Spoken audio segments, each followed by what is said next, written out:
Pull up. Allez, on tire. On tire, on tire, on Pull tire. up. Pull up. Quoi, t'as vu? Pull up. Mais c'est pas vrai. Pull up. Ah, mais qu'est-ce qui se passe? C'est devenu l'assiette? The recording stops.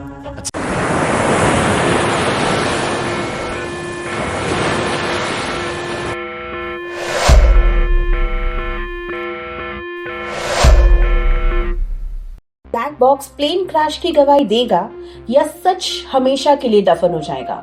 Plane crash का सबसे बड़ा राज, क्या सच में black box में सब कुछ record होता है? सोचिए, एक एयरप्लेन आसमान में 900 किलोमीटर पर आवर की स्पीड से उड़ रहा है। 300 लोग अपनी मंजिल की तरफ जा रहे हैं। खुशियां, सपने, किसी को मिलने की उम्मीद, घर लौटने की उम्मीदें। लेकिन अचानक एक धमाका होता है। पायलट कुछ बोल नहीं पाता, प्लेन घूमता रह जाता है और कुछ ही सेकंड्स में प्लेन क्रैश हो जाता है। हवा में उड़ता है 200 टन का लोहा, जमीन पर गिरता है और सब कुछ पल भर में खत्म। पर क्या वाकई सब कुछ खत्म हो गया? लेकिन असली सवाल ये उठता है, ये क्रैश आखिर हुआ कैसे? क्या पायलट कुछ कहना चाहता था? क्या इंजन फेल हुआ या कोई और साजिश थी? इस सवालों का सच जानने के लिए सबसे पहले जो चीज ढूंढी जाती है हर प्लेन क्रैश के बाद, दुनिया इसी बॉक्स से पूछती है, आखिर हुआ क्या था? कैसे प्लेन क्रैश हुआ? और ये बॉक्स सिर्फ डेटा नहीं बताता, ये सच को जिंदा करता है। और इस बॉक्स का नाम है ब्लैक बॉक्स। कहीं एक जगह मलबे के नीचे, आग और धुएं के बीच, पानी के अंदर या मिट्टी के ढेर में दबा होता है एक छोटा सा बॉक्स। ना वो गोल्डन है, ना सिल्वर और ना ही ब्लैक। उस पर कोई नाम नहीं है, कोई चेहरा नहीं, लेकिन उस बॉक्स के अंदर होता है पूरा सच।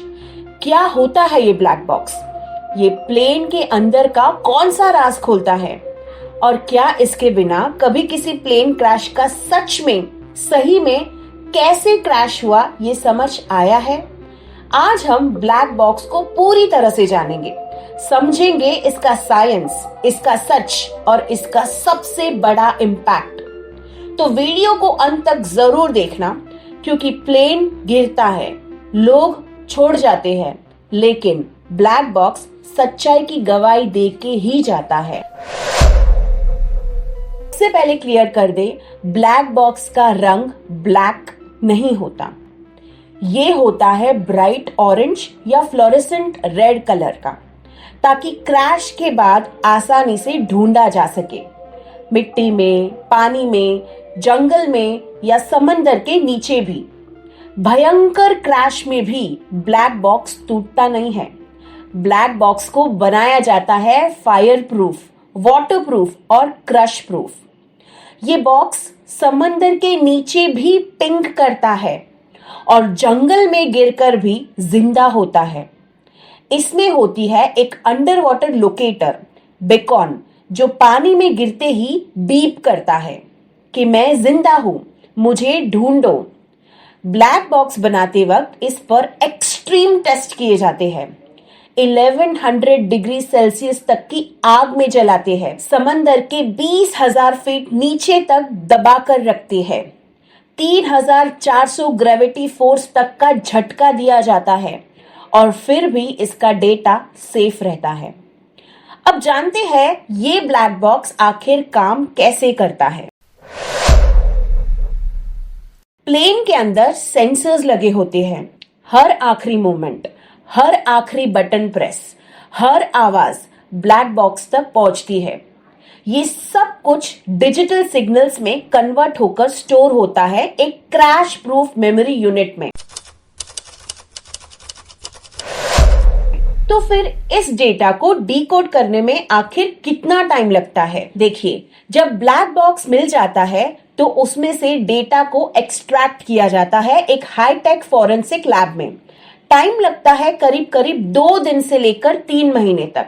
अगर बॉक्स ज्यादा डैमेज हो तो और टाइम भी लग सकता है। डेटा को सुनना पड़ता है, क्लीन करना पड़ता है, मैच करना पड़ता है फ्लाइट की मूवमेंट्स के साथ और कभी कभी पायलट की आखिरी चीख या एक आखिरी मेडे सबसे बड़ा क्लू बन जाता है। देखिए, ब्लैक बॉक्स के दो मेन पार्ट्स होते हैं, कॉकपिट वॉइस रिकॉर्डर CVR और फ्लाइट डेटा रिकॉर्डर जिसे FDR कहा जाता है। पहले जानते हैं CVR यानी कॉकपिट वॉइस रिकॉर्डर के बारे में। CVR क्या रिकॉर्ड करता है? CVR रिकॉर्ड करता है पायलट और को पायलट की बातें, जैसे लैंडिंग गियर स्टक है, इंजन गर्म हो रहा है, कुछ भी बैकग्राउंड साउंड्स, इंजन की गुरगुराहट, टरबाइन की आवाज या कॉकपिट का फैन भी, वार्निंग सिस्टम्स और अलार्म्स की आवाज जैसे terrain terrain, pull up, over speed, fire alarm, microphone recordings, ये सब एक ही सिस्टम में कंटिन्यूअसली रिकॉर्ड होता रहता है। CVR नॉर्मली लास्ट 2 घंटे का ऑडियो कंटिन्यूअसली रिकॉर्ड करता रहता है। जब नए ऑडियो आते हैं पुराना ऑडियो ऑटोमेटिक डिलीट हो जाता है, जैसे लूप सिस्टम। इसका मतलब क्रैश के जस्ट पहले के मोमेंट्स ही रिकॉर्ड होते हैं, जो इन्वेस्टिगेशन के लिए सबसे इंपॉर्टेंट मोमेंट्स होते हैं। यही रिकॉर्डिंग्स क्रैश के बाद CVR से निकाली जाती है। इन्वेस्टिगेटर्स इस ऑडियो को स्लो मोशन में सुनते हैं, बैकग्राउंड साउंड को एम्पलीफाई करते हैं और पायलट की हर बात, हर छोटी बात से पूरे क्रैश की कहानी जोड़ते हैं। इन्वेस्टिगेशन में CVR से ये सब पता चलता है कि पायलट ने आखिर में क्या डिसीजन लिया, क्या कोई एरर था, क्या उन पे प्रेशर लाया गया था, क्या किसी ने फोर्स या धमकी दी थी, क्या प्लेन का सिस्टम फेल हो गया था। जब हवा में एक प्लेन गिरता है तो उसकी कहानी हवा में ही उड़ जाती है, लेकिन CVR उस कहानी को समेटता है और दुनिया तक लाता है पायलट की आखिरी आवाज के साथ। जैसे CVR पायलट की आखिरी आवाज रिकॉर्ड करता है। अब जानते हैं FDR के बारे में। फ्लाइट डेटा रिकॉर्डर प्लेन का पूरा बिहेवियर रिकॉर्ड करता है, हर मोमेंट, हर सिग्नल ट्रैक करता है। अगर CVR पायलट की आवाज है तो FDR है प्लेन का डिजिटल दिमाग, जो हर सेकंड, हर मोमेंट, हर डिसीजन को रिकॉर्ड करता है। क्या थ्रॉटल दबाया गया था? क्या इंजन ने काम करना बंद कर दिया था? प्लेन कितना और कब घूमा था, कब सीधा हुआ, ये सब बताता है FDR यानी फ्लाइट डेटा रिकॉर्डर। ये एक इलेक्ट्रॉनिक डिवाइस होता है जो प्लेन के 1000 से भी ज्यादा सेंसर से कंटिन्यूअसली डेटा कलेक्ट करती रहती है। अब FDR क्या क्या रिकॉर्ड करता है देखिए, प्लेन की स्पीड कितनी थी, एल्टीट्यूड, कितनी हाइट पर था प्लेन, पिच, रोल, प्लेन किस एंगल पर था, इंजन RPM, इंजन का टेम्परेचर, थ्रॉटल की पोजीशन, पायलट ने कितना फोर्स दिया, लैंडिंग गियर कब ओपन हुआ और कब क्लोज हुआ, ऑटो पायलट कब लगाया गया, कब हटा, ब्रेक्स कब लगाए गए। ये सब मिलकर एक एनिमेशन जैसा बन जाता है, क्योंकि पक्की इंफॉर्मेशन होती है, जैसे प्लेन का 3D रिप्ले बनाया जाता है। मॉडर्न FDR 25 घंटे तक का फ्लाइट डेटा रिकॉर्ड करते हैं और हर सेकंड का डेटा सैंपलिंग के जरिए सेव होता है। ये डेटा होता है बाइनरी कोड में, जिसे क्रैश के बाद डीकोड करना होता है। जब कोई क्रैश होता है, FDR बताता है प्लेन ने आखिरी 10 सेकंड में क्या क्या किया। क्या इंजन बंद हो गया था? क्या ऑटो पायलट ने कुछ गलत कमांड लिया? क्या लैंडिंग गियर ओपन रहा था? क्या प्लेन ने ज्यादा स्पीड ले ली थी? अगर प्लेन का एंगल 45 डिग्री हो जाता है 3 सेकंड के लिए, तो FDR उस एंगल, टाइम, प्रेशर सबको रिकॉर्ड कर लेता है। अगर FDR अनडैमेज्ड हो तो 2 से 4 दिन में डेटा मिल जाता है, लेकिन अगर जल गया हो, पानी में रहा हो या डैमेज्ड हो तो 1 से 2 महीने तक भी लग सकते हैं। डेटा एक्सट्रैक्ट करके स्पेशल सॉफ्टवेयर में डाला जाता है, फिर एक्सपर्ट्स डेटा को कंपेयर करते हैं CVR के साथ। आपको याद है Malaysian airlines MH370 plane crash साल 2014 crash Malaysian 370, contact Ho Chi Minh 120.9. Good night. Good night, Malaysian 370. में अगर उस केस में एफडीआर मिला होता तो क्रैश का रीजन समझ आ जाता, लेकिन उस फ्लाइट का एफडीआर कभी मिला ही नहीं। इसीलिए आज तक लोग पूछते हैं वो प्लेन आखिर गया कहाँ। पायलट मर जाता है, प्लेन टूट जाता है, लेकिन एफडीआर हमेशा सच याद रखता है। हर सेकंड, हर डिग्री, हर कमांड। अब सीवीआर और एफडीआर इन दोनों को मिलाकर तय होती है क्रैश की असली कहानी। क्या पायलट गलत था या फिर मशीन फेल हुई? क्या वेदर ने अटैक किया या कोई टेक्निकल कॉन्स्पिरेसी थी? इन दोनों को मिलाकर मिलता है क्रैश का 100% सच। मतलब क्रैश के एक एक सेकंड का सीन वापस रिवाइंड किया जा सकता है ब्लैक बॉक्स के जरिए। ब्लैक बॉक्स ये सब कुछ रिकॉर्ड तो करता है, लेकिन ये कभी काम आया भी है? तो जी हाँ, 2009 का सबसे mysterious plane crash, Air France flight 447, 1 जून 2009। एक एयरबस A330 प्लेन पेरिस से रियो दे जेनेरो जा रहा था। 228 लोग ऑनबोर्ड थे और रात के अंधेरे में जब प्लेन अटलांटिक ओशन के ऊपर से जा रहा था, वो अचानक ही गायब हो गया। कोई डिस्ट्रेस सिग्नल नहीं मिल रहा था, कोई मेडे नहीं, कोई कॉल नहीं, बस साइलेंस। दुनिया शॉक में थी।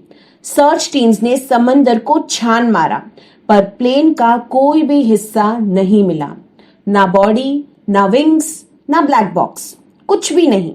दिन, हफ्ते, महीने गुजरते गए और पूरी दुनिया सिर्फ एक ही सवाल पूछती रही, आखिर क्या हुआ इस प्लेन को?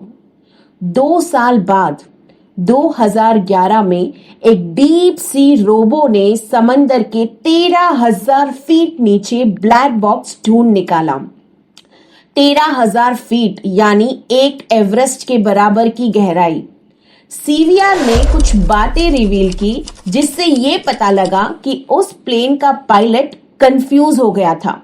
इंस्ट्रूमेंट रीडिंग्स गलत आ रही थी, ऑटो पायलट अचानक बंद हो गया था और पायलट ने पैनिक में गलत कंट्रोल्स दे दिए।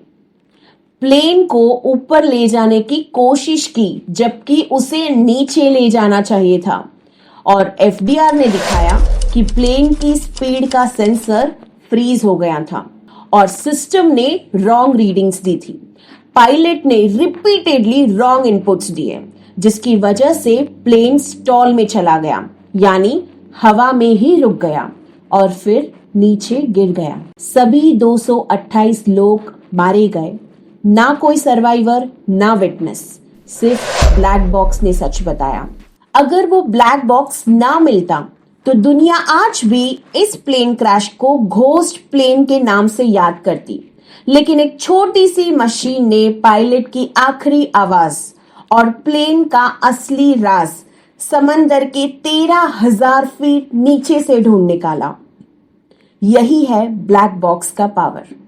अब जानते हैं ब्लैक बॉक्स के कुछ शॉकिंग फैक्ट्स। हर फ्लाइट का ब्लैक बॉक्स प्लेन के टेल के पास होता है, क्योंकि क्रैश के टाइम टेल सबसे लास्ट तक सेफ रहती है। ब्लैक बॉक्स हर 30 मिनट में ऑटो ओवरराइट करता है, लेटेस्ट डेटा सेव करता है, पुराना डिलीट होते रहता है। ब्लैक बॉक्स के अंदर होती है एक पिंग मशीन।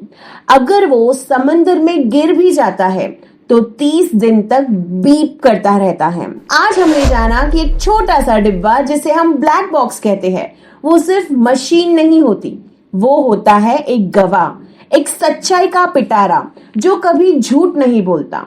हर बार जब कोई प्लेन क्रैश होता है तो हमारे दिल दहल जाते हैं, लेकिन हमारी नजरें टिकी होती है ब्लैक बॉक्स पर, क्योंकि वहीं से हमें जवाब मिलते हैं। जैसे आज हम अहमदाबाद क्रैश जैसे हादसों में ब्लैक बॉक्स से यही उम्मीद करते हैं कि हमें सच का पता मिले, उन लोगों के परिवार को न्याय मिले, पूरी जानकारी मिले, हम सब जान पाए कि आखिर गलती किसकी थी और वो आखिरी पल समझ में आए, ताकि ये हादसा दोबारा ना हो। अगर आप चाहते हैं कि ऐसे हादसों का सच सब तक पहुंचे, तो इस वीडियो को लाइक करें, शेयर करें और चैनल को सब्सक्राइब करना बिल्कुल भी ना भूलें। धन्यवाद।